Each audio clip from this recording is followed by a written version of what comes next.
What's going on, everybody? Welcome back to another episode of the Southern U Podcast, where we seek to provide education for all things land-related here in the South. My name's Taylor McMurtry. I'm joined, as always, the man, the myth, the AL Deer legend himself of Why Habitat can't you start First out with you? Brockage. No, because that the we people, start out with the legend. That's right. The legend comes first. Mr. Matt Brock's here, and Mr. Jeremy Ferguson of Wildlife Consulting Services, Tut Land Company. Anything else that you ask him to do, he can probably handle it. Maybe. So, welcome back to another episode. We appreciate you guys hanging out with us. Today, we're going to be talking about the evolution of southern hunting. I know it's kind of an oddball topic, but we were just kind of sitting here talking off camera about some other stuff, and it was like, that would make a cool episode, just talking about how far things have progressed, even like in our lifetimes, and of course before it. But some of your parents, your grandparents, did things, just their hunting styles and stuff, much differently, and things have evolved and changed a lot since then. And some of those things are good, some of them maybe not so good, depending on what your opinion of them are. But it's something interesting. I feel like it would be kind of cool to shed some light on from a few different perspectives of how things have changed. The changes have definitely made us more efficient at killing targeted individuals. Yes, that's right. Which is the fun part of hunting, is, taking a particular deer that you are after. But also you can take that too far. Oh, yeah, you can. You can get kind of. And we'll get into that. Well, and that's kind of where I think that it'd be kind of cool to just discuss that topic in some detail. Yeah. Because you can go too far either way. Oh, you can. And then, usually, like most things, there's a happy medium somewhere in the middle that makes most sense. So, but with that being said, we're just going to jump right in here. This could potentially be one of the shorter episodes that we've ever done, but we'll just kind of see how it goes. Let's make it that way, because I got softball games to play. Yeah, I know. I got a 3-hour drive. 3 hour. And an AR build to finish. Yeah, there you go. There's the priorities, people. That's right. You're not important. We don't care. We got. Thank y'all for listening. We want to shut this down. Yeah. Well, hey, if they listen, I keep getting to buy stuff, so we'll do good. That's right. Yeah, that's right. Or if they listen and hire us, how about that? There you go. True. Yeah. Hey, speaking of, I'm not going to mention any names. I got a listing out of one of our listeners. Did you? Yeah, actually, two. That's great. Yeah, That's really can't cool. beat that. That is really good. Yeah. Nope. Thank you, guys. I'm telling you, we say it all the time. I know I say it a lot. But you guys just listening, number one, is like blows my mind. I can't believe that people would even ever care of what any of us would have to say. But the fact that you do is cool. But also, it also like impacts more than just making us feel good about ourselves. Yeah, I guess it does other things beyond just listening to a couple rednecks Yep. blab about stuff. I mean, because our wives don't listen to us, so we got to have somebody. Nope. Somebody needs to listen. No, my wife has volunteered herself several times to be on the podcast. Oh, mine does too. She's like, why don't you ask us to be on the podcast? Yeah, she's like, there needs to be a wife episode. And I'm like, Brittany, what would we talk about? Like, what would you talk about? And of course, it immediately goes to like murder mystery documentary like type stuff, and I'm like, no, that's not what this is about. So That's funny. Anyways, but just to kind of jump right in here, let's just kind of talk about how it all got started. Primarily speaking about dog hunting, really. I mean, that's kind of how this, as far as Eventually, Southern hunting culture all kind of started for most people. If you talk to your parents, and certainly if you have the fortune of talking to still have grandparents around, and you start to ask them, hey, what was that like when you said you were going hunting? What did that mean? What gear did you have? Like, what did that look like? And that's usually kind of what comes up in conversation. Yeah. Yeah, and honestly, most of it sounds like they just hunted in what they had for another purpose. That's right. Yep. A lot of shotgun hunting, a lot of buckshot, a lot of slug shot, not a whole lot of centerfire rifles unless it was a 30-30. Oh, by the way, speaking of that, When is the last time, just out of curiosity, when's the last time you've heard of anyone taking a shotgun to the woods and shooting deer with buckshot? Well, it was actually, wasn't it prohibited for a few years, and then they gave it back? I think they put it back in legal. Did they? They may have. I cannot remember. I don't keep up with that. I've never killed a deer with a shotgun. Me ever. either. I don't know that buckshot. It may still not be legal. Is it I don't know. It was prohibited for a while, and it may still be. I can't remember. I don't know either, but I just know that if it is a legal means of harvesting a deer, I have not heard of anyone doing it in I know if you're rabbit years hunting and you get caught with buckshot, they don't like that. No, not much of a rabbit left. Right.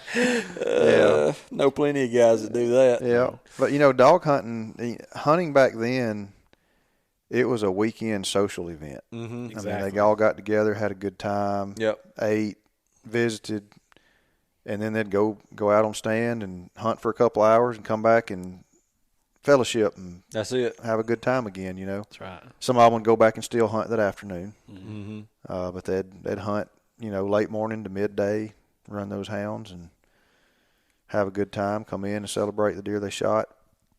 And, I will say there were some huge deer that were killed during those days. Yeah. A lot of it had to do with the fact that their take of individuals was completely random. You just stopped the game. You stopped the chase. Whatever was in front of those dogs is what got shot. That's exactly right. And I tell people, just the luxury of managing land across the Southeast, the easiest places that I have had to build them up were dog hunted. Sex ratios seem to be much more consistent. Your age classes seem to be a little more consistent or spread out. Yeah. It wasn't because harvest is random. It was. It was just totally random. And now a couple of the places they shot too many of everything. Sure. So we had to build the population up.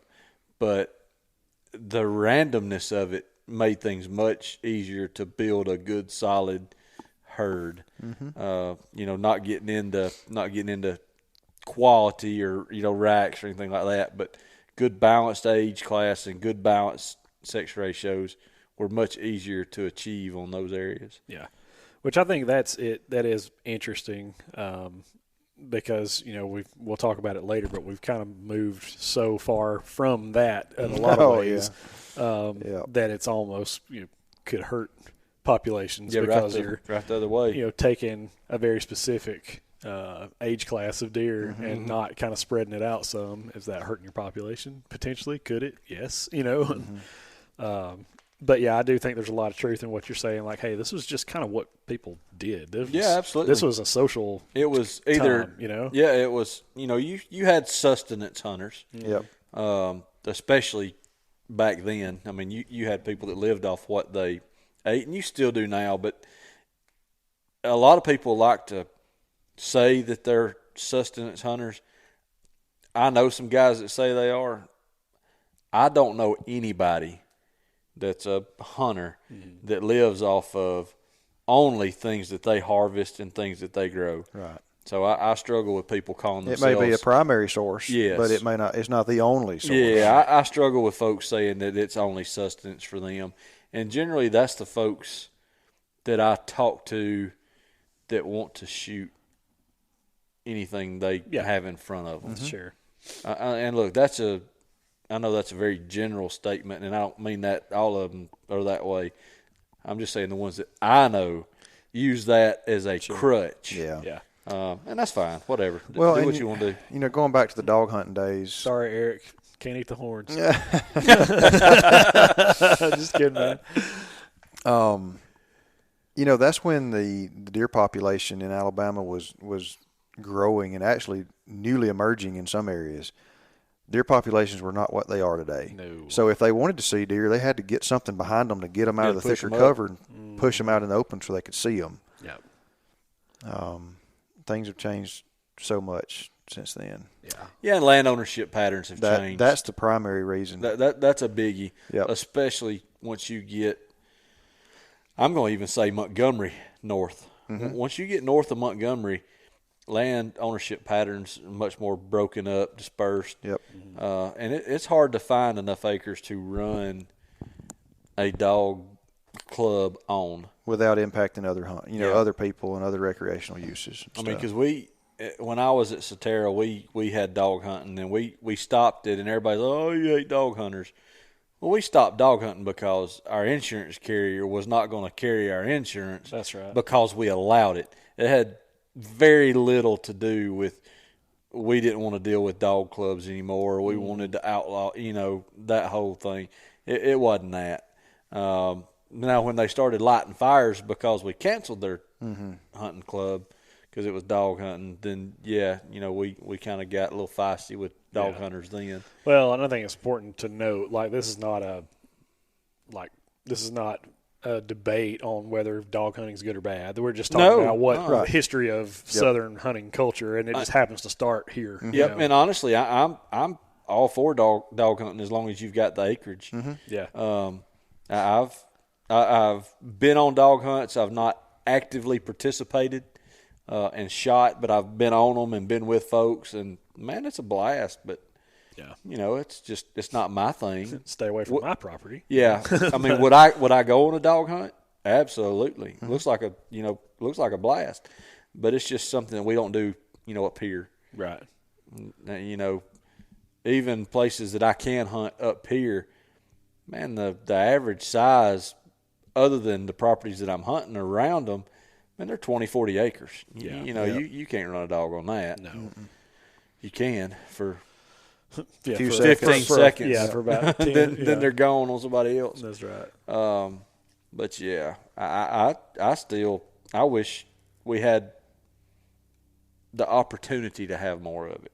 Yeah. It's just not going to happen. No. Not now. Well, and there's probably, don't get me wrong, if you're running dogs and stuff, I don't want you anywhere near my property. That's just me. You know what I mean? But I'm not saying that people shouldn't have access to it or shouldn't be allowed to do it. We grew up by a dog club. There were actually several dog clubs with several thousand acres around us. So, I grew up with it. One of the biggest one in the state was over next to Barry. Gosh. Yeah, Barry was a monster. Monstrosity of a dog club over that way. And they can still run dogs That's right. east of 18. Or, no, south of 18 and east of 43, I think it is. But, no, I grew up with it. I go to the woods for a different reason than to hear dogs run. I go for the solace and the quiet and to sit and, enjoy watching deer do what deer do. So it was frustrating at times when they would, run over on our property.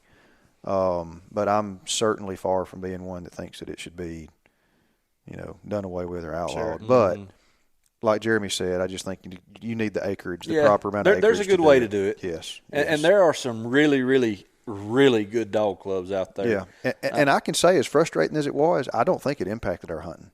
Yeah, I don't. They would run dogs through, or the dogs would run deer through in 5 minutes after they go through there. You're sitting there all it impacts human you mad, as a human. It impacts you more than it does the deer. That's right. It really does. It really does. I've hunted properties that were run with dogs the next day. No big deal to me.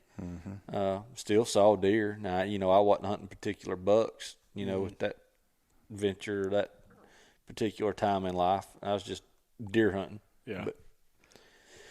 You'll get the same response from guys that like to coon hunt too. Same deal. But and that's lost. That's another thing. There's just not here. very many coon hunters anymore. I'd give anything to have some more real life coon hunters that have good dogs that run coons. And by the way, when the son of a gun gets to the top, shoot his butt out. Kill it. Don't turn around and go to another track. Right. Shoot that son of a gun. Kill him and go to the next one. Yep. I know it ain't worth but 2.5 cents. In the fur world. Yeah. Yeah. It's worthless. But you're saving some turkey nest raiding son of guns. Yep. And then, you kind of go from that where, hey, we're just happy to see deer. We're happy to harvest a deer and stuff. And then, kind of like we are here. Yeah, that's right. Yeah. In the Chernobyl of Marshall County. But then you kind of go over to, I think, you kind of get a little bit more structure from the state, and now there's bag limits in place, and you starting to see where, hey, you can't just. Cook would be a fine one to have on to talk about all that, about how it changed him and Bill especially. But yeah, I mean, once management started a little more in the 80s and 90s and then early 2000s, we got very, very, very liberal here in Alabama. It went very restrictive on doe harvest and, to very unlimited buck harvest to, now we're going to give you some doe days. Now we're going to give you a whole doe season. Now we're going to give you 2 a day in the late 90s and early 2000s. You kill a buck and a doe or 2 does a day. And then they removed that 2007-ish, 6 or 7, I can't remember. About the same time they implemented the 3 buck limit, they took the 2 does away. Yep. So, and now we've gone to a system where we're in zones. Yep. And we're getting there. I mean, we really are. I know a lot of folks think that Alabama doesn't do a good job. They're getting there. I like the zone management. Me too. I mean, I fought hard for that anyway when I was working there. But and I think they've got it about right. I don't remember if we still had one more zone drawn in back when we were, had something to do with it, but I don't. I can't remember. But yeah, I mean, I do think that's like where you start to see the bag limits and stuff change. Yep. That, of course, I think just by nature that sort of chokes down on what type of hunting you're doing, and those sort of things too. Like you said, management practices start to get a little bit more popular, and I think it's kind of a weird take, but I think as outdoor TV started to sort of take off in the 90s, early 2000s, that sort of push when you were seeing people with a camera in the woods and killing deer or killing turkeys or whatever on camera, that sort of made people go, oh man, like could we do that here? Can I do that at my place? And I think it's made people start to ask some more questions. Yeah, I mean, you really hit the nail on the head. I mean, the outdoor industry itself took off in the late 90s, early 2000s. I mean, it exploded. I mean, you had, what years that the big camo manufacturers really started? It had to be in the late 80s. Yeah, that's what I was going to say, is late 80s, where you started to see the big names. Yeah, the real trees and the mossy oaks and whatnot. But that industry has exploded, and it's a monster now. Oh yeah. I mean, and even though it is, I mean, it's small. I know that don't make a lot of sense, but talking to somebody I've never talked to in my life the other day, dealing with a game camera. I mean, we knew, most of the same people. Never talked to that lady in my life. Yeah. But just both been in it for a while and knew all the same folks. Yep. So. Oh yeah, and I mean, I think too, even if you go even further along, you look now. I mean, before, if you wanted something on TV for people, the general public, to be able to watch it on cable or whatever, you're approaching a big network. Oh right? yeah. And having to pay a substantial amount of for money that channel to get that network to air your stuff. And that's not the case now at all. No. I mean, there's still some of these networks out there, and they still put out really cool shows and that sort of thing. But, I mean, this podcast is a great example where you can start a YouTube channel for nothing. Yep. Throw your stuff on there, and if people like it and people it resonates with them, then they'll watch it. And then your popularity grows, and you have more options to do stuff. So, the television age, I think, is kind of dying. The cable television. Yeah. So I know there's still channels out there. I don't expect them to make it a whole lot longer. Yeah. It's just so catered. Like you can get exactly what you want now. Before it was just like, here's the plate.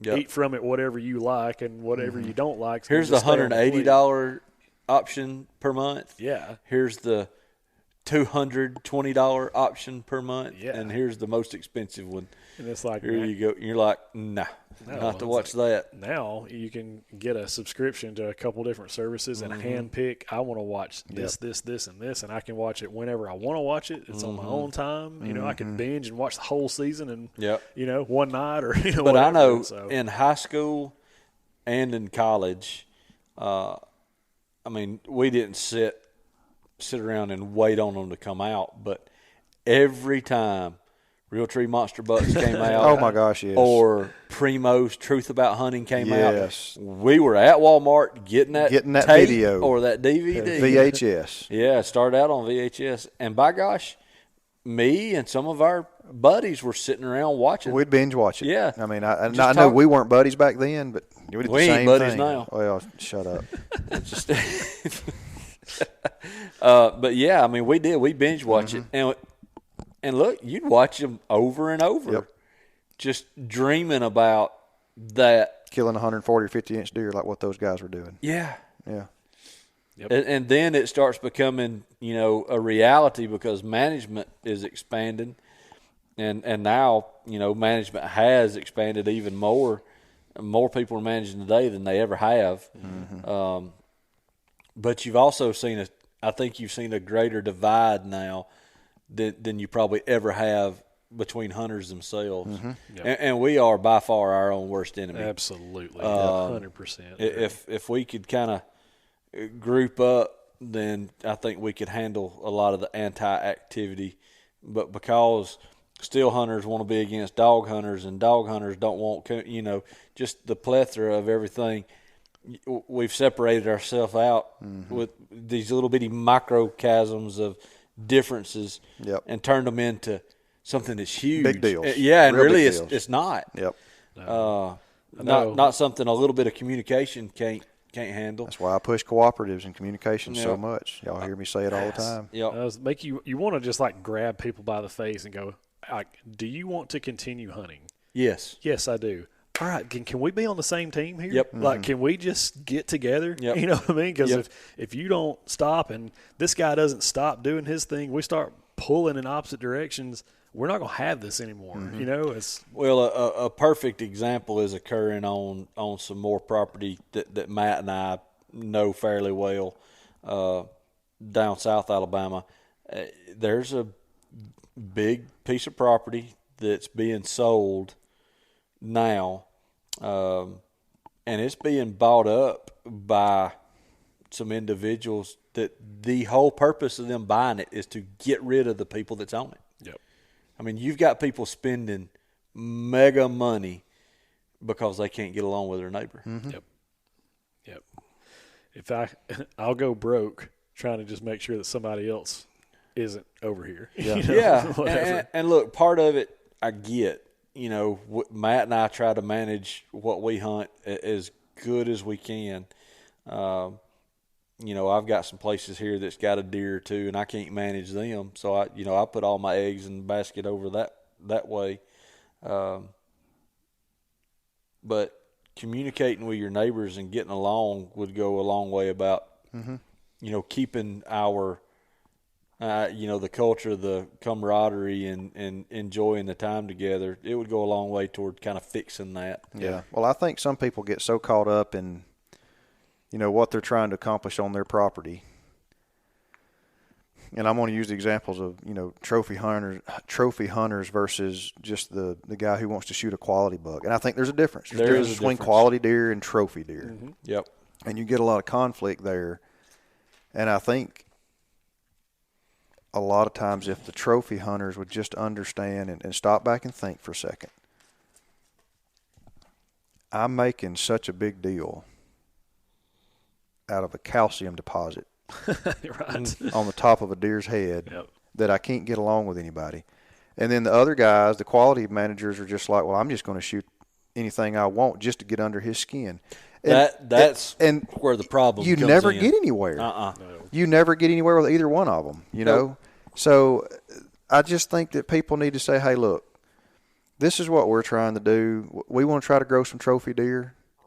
You can join us or you can not join us. I'm just Right. letting you know what we're doing. We're going to have a good time regardless. Yep. that goes a whole lot more than I wish y'all would quit shooting them deadgum 3-year-olds. Yeah. What are you accomplishing by telling somebody that? Absolutely nothing. Yeah. Oh, you're If making your life miserable. Yes, yes. You are, but and then from the other side, you've got the guys that don't thumb your nose at them, just and start shooting things that you probably wouldn't just to get under their skin. Exactly. 'Cause Exactly. There's fault on both happens. sides. Yes, that happens a lot. It does happen a lot. And one of the things that I saw as a leash manager years ago is if folks knew that they weren't going to have that land next year, oh, son, it was on. It's on. Oh, yeah. They killed Bloodbath. every animal that moved. Oh, Yep. yeah. I mean, I've got Squirrels, stories. armadillos, coons, turkeys, deer, Yeah, I mean, what have you. we had a lease that was kind of in the Jackson County area, and part of it was fenced in before you got to the big woods and kind of mountainside of it. And early season, or actually, I'm sorry, preseason, one day we were just going to go scout, and there was a guy out there stacking up cattle gates on a trailer.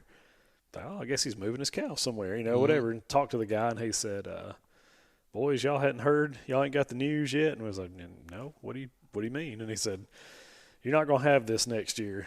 This is going to become state land next year. So if I were you, if you saw a deer that you wanted to shoot this year, I believe I'd shoot him. Because it's not that you can't hunt it next year, but you and everybody else in the world can hunt it next year. You know what I mean? Whatever. Right. And so that's pretty much what happened. You Yeah. know? Oh, yeah. Like, Absolutely. You hunting on the Jacobs Mountain track then? yes. Uh-huh.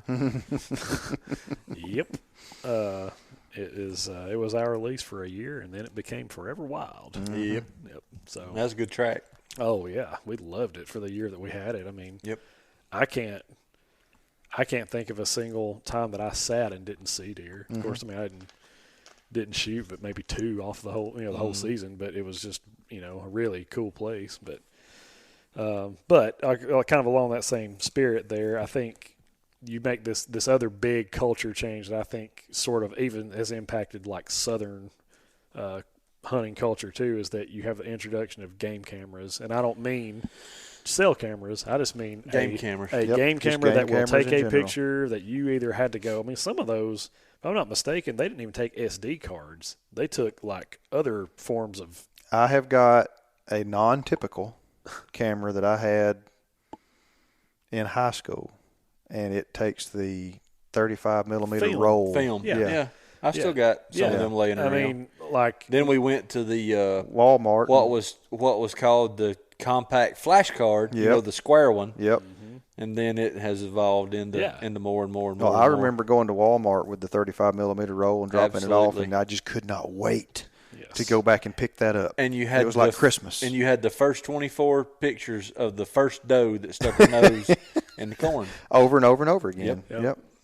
and those would actually flash like They a did. poof, Oh, yeah. like a big White flash. But I mean, when that There's started, kids listening to this that have no idea what No, that they don't is. have a clue what we're talking about. well, just trust us, guys. It Yeah. happened. But I mean, those things happen, and when that gets introduced and is legal in virtually every state, Most places. most Yeah. places, Several states have since outlawed them. Yep, Yep. they have. And I think that's coming to more. I do too. Alabama attempted it on public land. On WMAs at certain times of the year. Yep. Yep. I don't I think it believe got put Arizona in. currently Arizona has it Yep. Yeah. outlawed. I think. Well, I know why out there. Oh yeah. I could see how it could be a very big problem out there. Yeah. Talking to some of the guides at elk hunt, guided elk hunts and mule deer out there, but Mhm. it got to be a big problem. There were bidding wars over certain elk and certain mule deer on public land because of what people had on trail cameras, Yeah. and That's right. it led to some major issues. Right. And so, I mean, that happens, and that further makes people a little more specific, on what they harvest or. And heaven forbid you be an Alabamian in the 90s or early 2000s and hunt with a crossbow. Oh yeah, You would have been crucified. Oh, yeah. Yeah. And it's still not popular. No, it's not. No, but I do remember when it went from being handicapped only to Yes. everybody. It was a big deal. Yep. Oh, hey. And everybody still wants it removed from archery season. Yeah. Yes. I say everybody. But, all your Yes. diehard bow hunters want it removed. I wish that I had the numbers that Ohio, I think it was Ohio. I want to say it was. Please don't quote me on this. Here I am on a dang podcast. Yeah. There was a Midwestern state or one kind of along the Appalachian area when they legalized crossbows for everybody. Their archery harvest rates went through the roof. Yeah. Oh, yeah. Oh, look, they are Like, efficient yes. killing machines. Like There's to no the doubt. point that they were like, did we make the right decision? Yeah. Like so many people are killing deer with archery equipment now Yep. that this could lead to some very negative consequences. Oh, yeah. I'm not picking on crossbows No, or no, no, crossbow no. hunters. I do not like the fact that it's in with archery. I mean, for crying out loud, we've got muzzleloaders that are capable of shooting 200 plus yards. ridiculous Yep. now. They're not in rifle season. Mm-hmm. Let's chop Yeah, that thing well, off. I mean, that's the thing. I think the biggest difference is I can take a crossbow, assuming it's dialed in, you Yep. know, I can shoot it. I can hand it to my 7-year-old. He Mm-hmm. can then shoot it Yep. and be just as accurate, just as deadly, whatever. And I now- think that's part of what people like about them is it does give more opportunity to folks that can't Sure, with absolutely. archery equipment. But The difference is I can't hand my bow. I can't hand my bow to you. I can't No. hand my bow to anybody else. It is your bow. Yes, and that's where the That's the differences rub. are. That's Yeah. right. Mm-hmm. And so it's not that they're evil or anything like that, but it's Mm. just like let's not get. We cannot say that these are the same things because they are clearly not. right. Right. Well, and you had all these states when what's that thing called, the draw lock, Yes. when it came out. Nope, we're not going to have it. Oh, I know what you're talking about. Yeah. It's I going know to what be you're talking about. illegal, Yep. or it's going to have its own set Yep, season. that's right. All it is a crossbow, vertical. Yeah. That's right. I mean, it's a bow with the string locked backwards. Yep, that's right. It's got an arrow in it. Okay, let's be intellectually honest here. Yeah. If you turn it over this way, it's a crossbow. That's exactly If what you it turn is. it up this way, it's a vertical bow. That's right. And it's locked back in the firing position. Yeah, I yeah. remember the first time I ever saw one of those things. Crazy. I saw a kid shoot one, and he like basically puts his feet on the riser and pulls the thing back and cocks it just like you would do a crossbow. Yep. And then he stands up, puts his release on, and Yeah, you know, well, and see, shoot. that's But- part of what I saw that kind of rubbed me with it. They had them at the Birmingham Deer Show Yeah. when it was still a deer show. You know, of course, the draw locks a long time ago. Right. Oh, yeah. anyway. But they drew the bow and then handed it to somebody else to shoot. And I'm like, yeah, that just Negative. that. No. These two things aren't the same. Nope. Nope. They're definitely not. And I understand. Oh, I completely understand the purpose. Well, but I understand the mentality too of giving kids an opportunity, but I also see the importance of making a child learn that hard work is what gets you success. Yeah. I don't think we should necessarily be making things easier for kids by handing them a crossbow and saying, "Now you can hunt an archery season when you're 6." right. I don't like that. Keep shooting them with a rifle. Right. My kids are going to learn how to shoot a bow, and they're not going to be taking a bow to the woods until they can shoot a vertical bow, period. Now, that's just me, you know, Yeah. because You I do, want – yeah, y'all do y'all. Right. We do we. we do we, yeah. But, I mean, I like the importance of teaching, you know, patience and hard work rather than, there's something that we can put in your hands to Yeah. go shoot a deer with at, you know, Sure. that age. But That's right. But I think that that's also, you know, that's around the same lines of like we have game cameras and now we've got crossbows. And so both of those things kind of coming together. And then kind of the next thing that happens is we end up where we are today, where we have cell cameras. Now we don't have to go to our camera and pull a card or film or, you know, whatever. It comes and to see you, what's on yep. it. It just dings and it hits With- your phone. Yep. And With that kind of feeders, stuff. with timers. And that's what I was going to say. And now legal baiting in some states, not all, but Yep. in, you know, and at least in Alabama, I know in Mississippi, it can't be. What's the deal? It can't be on the ground. It has to be off the ground or something. I think they've changed their minds a time or two. Haven't They've changed several things up. At one point in time, it had to be. It was kind of like Alabama, where it had to be 100 yards. Then they went to it can't be scattered on the ground. Mm-hmm. I don't honestly know what it is. I don't either. It's been years since I've deer hunted in Mississippi. But, I've often said that Jeremy was bringing to the differences in the distinction between South Alabama and the rest of the state on land ownership, property and all. And I think that cell cameras with baiting and a 3-month rifle season is a terrible combination for areas of the state that have small land ownerships over large acreages. It's terrible. It is terrible. And I just don't think there was a whole lot of thought put into the combination of those three factors all being implemented about the same time. No, I don't either. This is I really am. I was super surprised. I thought there's no way that we would be able to harvest 3 bucks per season, have a 3-month-long rifle season, and have legal baiting and cell cameras. Like one of those is going to have to go. Well, but I think they're all still here. I think the big push. Well, I know the big push right now from our folks. I mean, you can follow social media very easily, and by our folks, I mean folks in Alabama. They want to see us go to a $1. Yep, they do. There's a humongous push. Yeah, I don't agree with that. Out there on social media to go $1. It's preposterous. Well, see, I don't like it. Inconceivable. I had much rather change up regulation on items that you can use as a tool versus or season structure. Yes. Then I agree. or start removing bucks, from the option of being harvested. Yep. Going to a $1 state, I don't think really does anything for us biologically. Or, I mean, look, from a management perspective, if you can only kill 1 buck, are there going to be more bucks that are in older age classes on the landscape? Likely. But, I mean, you still got all the other additive mortality influencers out there, vehicles, illness, weather, the whole nine, all the predators. I don't think with a 1 buck limit we could kill enough deer. I don't know that you could either. I don't think you could. In places. In places, yeah. Yep. Up here, you could.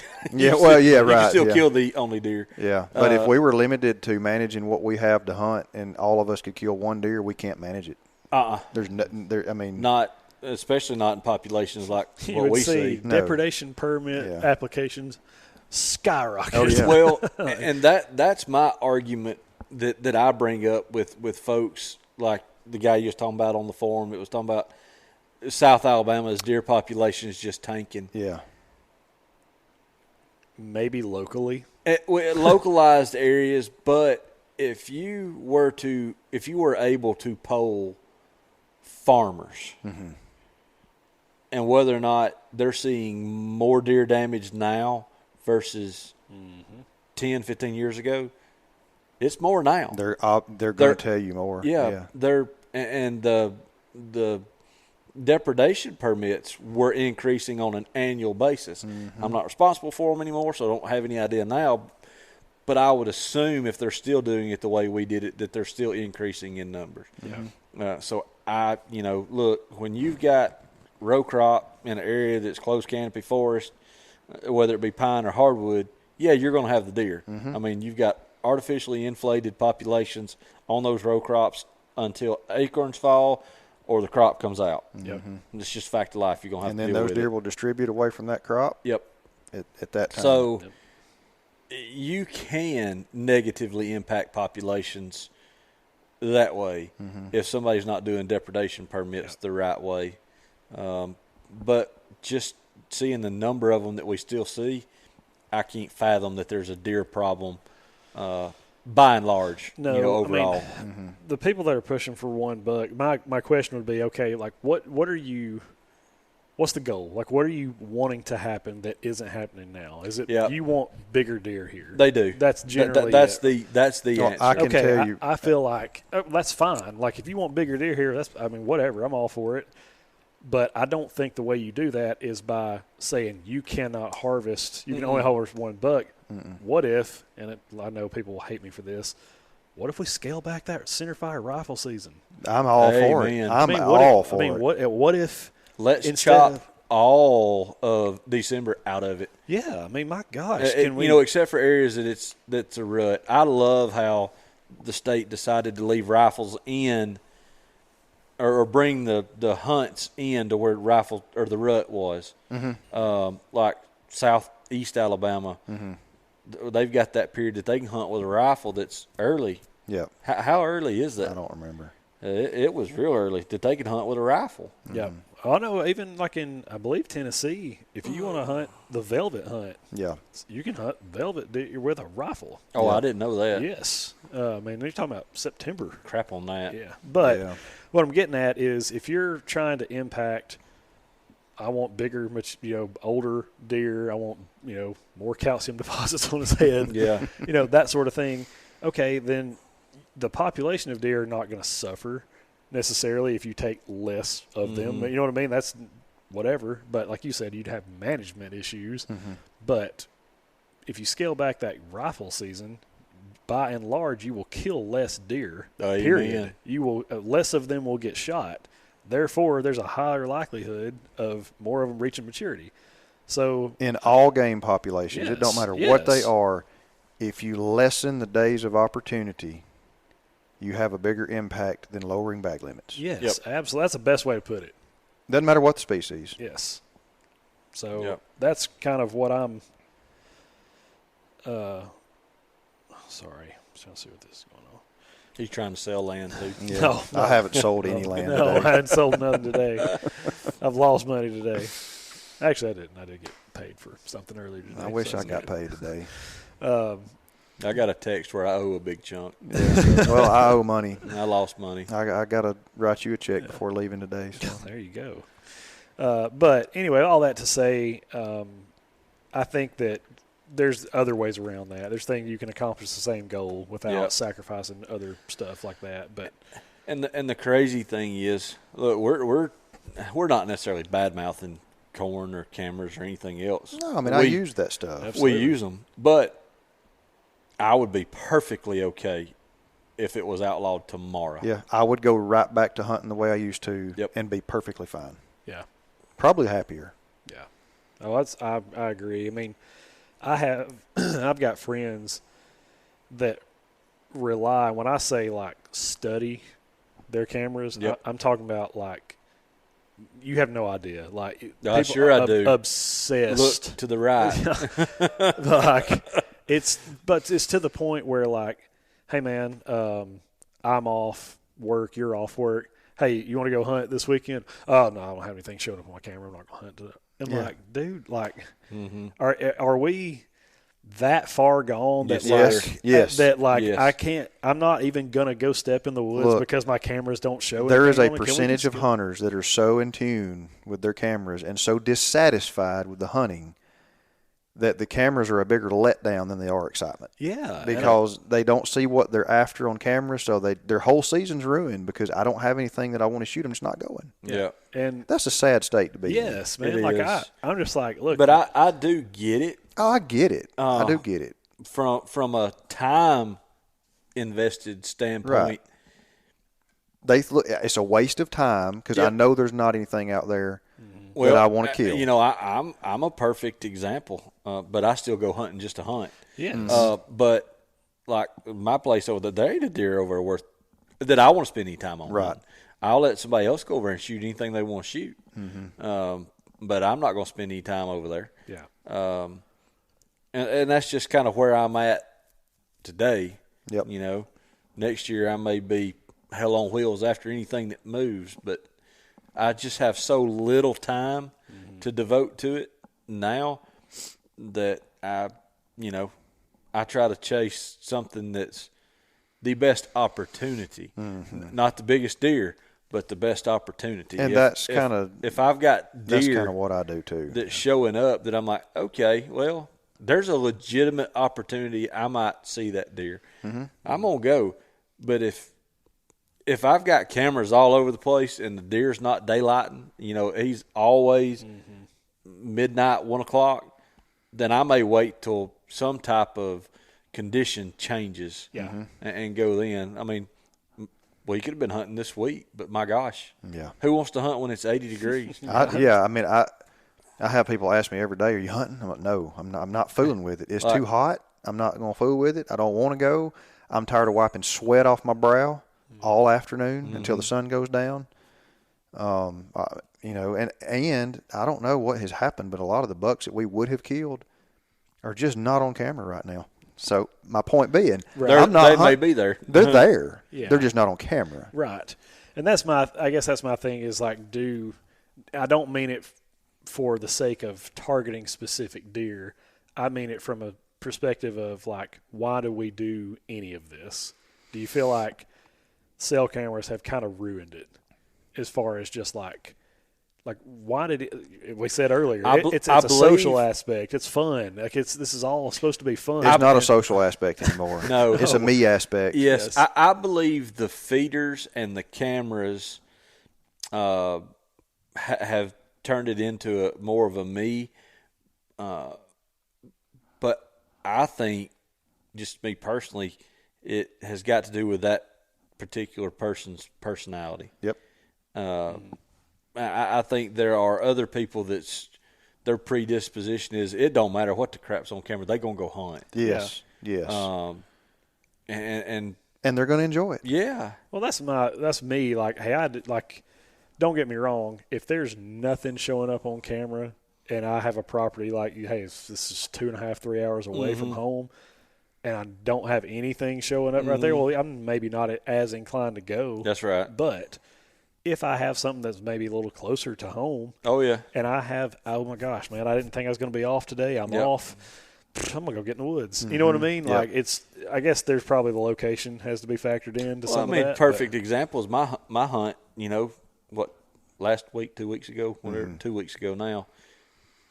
I carried my stuff, but I was over there to work with him. Yeah, we were working. Do some projects, and we got done early. wasn't able to do something on that particular day. And I begged him to go hunting. Yeah, and I'm like, I looked at him. I was like, I don't have time.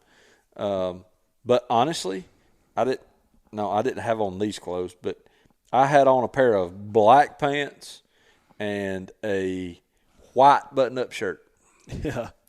And I threw on the old mossy oak leafy suit over the top of that, and off I went. Yep. Smelling like whatever I smelled like. Mm-hmm. We had a good game plan, and I was all right with it. And no deer on camera. Matt and Caleb know what deer's on camera over there. I don't. I hadn't had any up. Mm-hmm. And I send both of y'all a picture of that deer in my screen where I'm filming him. And next thing Matt says back, shoot that deer. Yeah. He's old enough. Yeah, shoot that deer. I'm like, he's too far away and done gone. But yeah, I didn't have a clue. Right. That's what I mean. And I enjoyed the heck out of it. Oh, yeah. Well, and that's the best hunts, honestly. Sometimes the best hunts are going in blind with no expectations. Then when you do kill a good deer, it's very meaningful. Well, yeah. It means a whole lot more. And I don't know, maybe this is like the whole ignorance is bliss type, mentality, but like part of me is like, I want to be surprised. Mm-hmm. I want to show up and, oh my gosh, something came trotting out here. That's awesome. But if I was running cameras the whole time, it's like, I don't know, maybe something will show up, maybe it won't, whatever. Mm-hmm. And so I don't know. I mean, I do think it's all this stuff is all opinion and it's all preference. And it is. I get it, but we mentioned the very first thing, how hunting kind of started is it was just a social thing. This was what people did, is how people had fun. Mm-hmm. And like, that's together, what it was families and friends that got together. Yeah. And like, honestly, that's what I think as far, even just from like being a kid, like Jackson County, like B&G, there is cabins up there that were basically house trailers. And they're just stacked in there. everybody goes to hunt that morning, comes back at Everybody lunch. comes back. Everybody goes out that evening, and they come back. What'd you kill? What'd you shoot? What'd you see? Everybody's telling stories. Hey, we're Sitting around the fire. We're throwing something on the grill. Everybody come over. You know what I mean? Like, that is fun. That's the best. I mean, that's awesome. And there's, I don't know, at least for me personally, it's just like less and less and less of that happening. Well, the guys that hunt with me over next to Matt on the place I've got, I mean, look, I don't ask them to pay anything. They don't. It don't cost them anything to hunt. But both of them, you're like, you want to go hunt? And they're like, I can't get away. And now that's a lot. And I think that's one of the biggest problems. It is folks are so busy that they use these things as crutches. Yep. It's just I don't have time to scout. I don't have time to do this. I don't have time to plant food plots. I'm gonna put a camera up on corn, and when I get deer on camera, that's when I'm gonna go. Yep. And that time is the issue with a lot of people. Yep. I mean, I don't have the time to do preseason scouting and stuff like I used to. Mm-hmm. I used to spend as many hours in the woods before season came in as I did when season was here. Mm-hmm. Now, I already know, just from hunting some of the same properties for years, I know where I can go at certain times of year and have a pretty good chance at seeing a good deer. Mm-hmm. So I don't do all that preseason scouting. But even if I was hunting new areas, I don't have the time. Right. Mm-hmm. Family and sports activities and things going on in town and all these things. I mean, it all adds up, and I don't know how people do it with traveling. Thankfully, I don't have to travel to hunt. Yeah. And I scratch my head all the time, and I think, how do these people pay $1,200 to $3,500 a year to drive 3.5 hours and stay in a camp house maybe 2 or 3 weekends? How do they justify doing that? Oh, you can't justify. And people do it every day. Oh, yeah. Do it all the time. They do it every day. And I mean, like I said, thankfully, if I get home early, I can go hunt at the house. Yep. Well, there's just no justification anymore. I mean, we spend, and I'm no different, but we spend thousands every year leasing, managing, buying gear, doing what we do. You kill the deer, then you spend $1,000 on mounting it, putting it on the wall. Mm-hmm. It's just tremendously expensive. It certainly is. If you're doing it like we do. If if you're public land, it can still be tremendously expensive because the travel and the time and the gear. You're just not having to deal with the lease. But our sport has changed a lot. And we're killing better deer than we probably ever have as far as on the landscape level and the numbers. Mm-hmm. There's a lot of 3 to 5 year old bucks getting killed. Yep, but it's and I think the corn and the cameras and the arms and ammunition that we're using are more efficient than they've ever been, and so it's made us more successful. Mm-hmm. But I don't think as a group hunters enjoy the hunt and the camaraderie of it as much as they used to. Yeah. Well, I think a lot of that falls back on time again, because I can't tell you how many times I've killed a deer and then I'll go like, crap, I've shot a deer. I don't have time to fool with it. Yeah. I certainly don't have time to go to a camp and fellowship with people and grill steaks for 2 or 3 hours before going home. We just all have responsibilities. Yep. So, I mean, I think we have lost a lot of that. Hunting is, which for me, I'm a little bit different. I didn't grow up in an environment where hunting was a social event. I hunted with my dad, and that's it. And there was, another father and his son, and we grew up together and we hunted together. But well, that's just because nobody liked you. Well, it may have been. I didn't like anybody else either. Killed too many but deer. I wasn't a social person even growing up. I retreated to the woods to get away from people. Mm-hmm. I'm kind of a recluse, and that's kind of what I enjoy turkey hunting with people. Yeah. But I don't enjoy deer hunting with people. It's just for me. See, it's just for me. I enjoy hunting by myself. I love it. But I enjoy going with people. I'm a social. I do enjoy side hunting of it. with you, Jeremy. I do. When was the last time we hunted together? We're going to this year. Yeah. Primarily turkey hunting. There you go. Yeah. And he will run one off. That's Gosh, not true. he's gonna That's get not hungry. true. Well, yeah, and he'll just booger you up on purpose, too. That wasn't on purpose. We've already been through that story on this I podcast, know. so let it go. I know. It obviously burned a lot because he did. still brings it up. Yep. No, but I mean, I'm sort of the same way to a degree. For my birthday every year, usually it's what I do. It's like I'm taking the day off. I'm going hunting by myself. Yep. I'm just going to go relax, and if something happens, that's great. If you ask my wife why I go over there, of course she wants to be funny at first and say it's just to see Matthew, but it's not. She'll be like, "Why do you spend so much time at Chuck and Beth's?" That's his parents. Yeah. But I mean, when I am not in the woods, I'm hanging out with his parents. Yeah, they not, do. not even him. I'm hanging out with his parents. I joke about it, and I'm like, Jeremy's going to inherit more of my inheritance than I am because they'll probably leave him more than they do me. There you go. But me and Chuck and Miss Beth, we have a big time, and you know that's part of what I enjoy about it. Now, I like I said, I still love hunting, but I miss Kyle and Cody coming over and all of us hunting and hanging out. But it's like you say, you know, life gets in the way. But that's exactly, and my wife, of course, she don't listen to this podcast, but that's the exact reason that I don't hunt anywhere close, other than the fact we don't have any deer. Yeah, that's a big contributor. Yeah, it's big contributor. I could pick up a few places and hunt around here. Yeah. I would be happy doing it. But if I'm close to here, I'm not going to hunt. Mm-hmm. There's always going to be something that comes up that I've got to handle. Mm-hmm. So I prefer, even if it's just a couple, 3 days, I prefer to load my stuff up, leave, so that I can't Be distracted. Yeah. You can't be distracted. Yeah, and of course Mary gets left doing some farm chores sometimes, and that's why we got all new fences. She had to chase some cows more than once when I wasn't around. She's like, I ain't doing this no more. Yep. But that's part of why I want to hunt somewhere that's not right next to the house.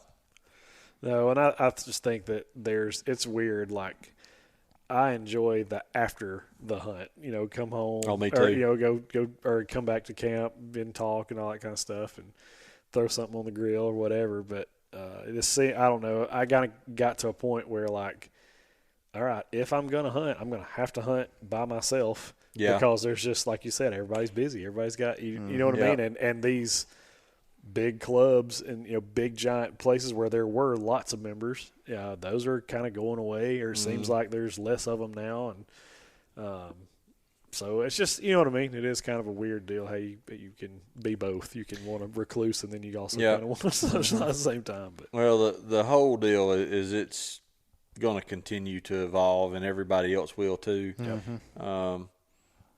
I do wish we would kind of pull the reins back on some of the technology. yeah, Yep, I do too. But and and now, it's coming. I think eventually Yeah. it will have to be and done. it will, and part of it's money. You know, Oh, yeah. sure. they want to sell the feeders, they want to sell the the cameras and sell baiting privileges and that whole ordeal. No doubt about it. Well, that's kind of a journey through time there as the southern hunting has evolved. That's about going to wrap things up. Yeah, we went from deer a long time ago Yeah, to no deer to way too many deer. Now people think we don't have enough deer, but we got plenty. So we'll see where we're at 10 years from now. Yeah, we'll check back in about 10 years and see what we got going on. Yeah. Yep. But And hopefully, is this going to be, well, regardless, this episode is going to be out after the election. Oh, yeah, mercy. I guess it will. Fingers crossed. I did not. Oh, I did yeah. not, The world think about goes that. the way it needs to go, and I don't care if I make some of y'all mad. No. I highly doubt you make anybody mad on this podcast. Yeah, probably not. No. If you're listening to this. Yeah. But If you're listening to this, you're probably a Harris supporter like Taylor and Matt. No comment. No, guys, I'm gonna wrap this thing up. We're right here at an hour, so Softball time, baby. it is. Yeah, It's You all. don't have a whole lot of time. It's all about the softball Yep. instead of the acorns today. Yep. But, guys, again, thank you for listening. If you have any questions, any suggestions, by the way, if there's topics, things that you want us to kind of spend some time talking about, feel free to shoot them our way, info@thesouthernu.com, or you can reach us through Instagram as well on Messenger that way. Shoot us a DM. Yeah, but say it again. We do consulting to the public. That's right. Mm-hmm. I sell land. Yep. Hey, if you need somebody to represent your property in Alabama, I can do it, or I can get you a good agent that you can stand by that can handle it. That's right. Mm-hmm. If you need marketing, Hey, there you go. Taylor's the man. There you go. Yeah, we try around here. And and if you need – Obviously, it's working. Yeah. It must be. Trying. Hey, it must be. He handles all my marketing, and I can't keep property. So anyway, Well, that's good. That's probably a product of the environment, not so much me. give yourself a little credit. I was trying. There you go. We'll take all we can get around here. So we appreciate you guys. Yep. Please like, share, comment. Hey, and send us those hero shots. That's right. Yeah, you we'd love to guys- see them. You guys put something on the or ground. tag us to hero shots. Send them to us. We'll post hero shots up. Absolutely. I love seeing them. Yep. Especially kids. That's right, Yep. man. Anything you're putting on the ground, we want Kids to know with about it. crossbows. We'll even post kids Yeah, with crossbows. yeah. Hey, look, Yeah. look. Let's get outside the norm. Let's have kids and women send us their hero shots. Yep.